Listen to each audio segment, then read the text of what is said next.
भारत के प्रधानमंत्री नरेंद्र मोदी 21 अगस्त से पोलैंड और यूक्रेन के दौरे पर जा रहे हैं। 21 अगस्त को पीएम नरेंद्र मोदी की एक दिन की पोलैंड यात्रा होगी, जो कि 1979 में मोरारजी देसाई की यात्रा के बाद 40 वर्षों में किसी भारतीय प्रधानमंत्री की पहली यात्रा भी होगी। पूर्व प्रधानमंत्री जवाहरलाल नेहरू और इंदिरा गांधी ने मोरारजी देसाई से पहले पोलैंड का दौरा किया था और उसके बाद पीएम मोदी की प्रस्तावित कीव यात्रा भी है।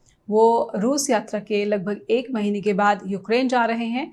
पीएम मोदी की रूस यात्रा पश्चिमी देशों को पसंद नहीं आई थी। दिलचस्प बात यह है कि यूक्रेन का दावा है कि उसने कुर्स्क क्षेत्र में रणनीतिक रूसी शहर पर पूरी तरह से कब्जा कर लिया है। अब दुनिया ये जानना चाहती है कि अब भारत के प्रधानमंत्री नरेंद्र मोदी वहां पर पहुंचकर यूक्रेन पहुंचकर दोनों देशों के बीच युद्ध विराम की कोशिश करते देखे जाएंगे। भारत ने दिसंबर 1991 में यूक्रेन को संप्रभु देश के रूप में मान्यता दी। कीव में भारतीय दूतावास मई 1992 में खोला गया, जिसमें एक रक्षा विंग भी शामिल था।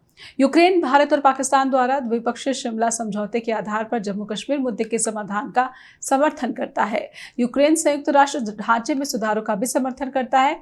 दोनों देशों के बीच व्यापार संबंधी कई समझौते भी हैं। एयर इंडिया 2021 के दौरान यूक्रेन ने नए हथियारों की बिक्री के साथ साथ भारतीय सशस्त्र बलों के साथ सेवा में मौजूदा हथियारों के रखरखाव और उसके अपडेशन के लिए भारत के साथ लगभग 530 करोड़ के 4 समझौतों पर हस्ताक्षर किए हैं।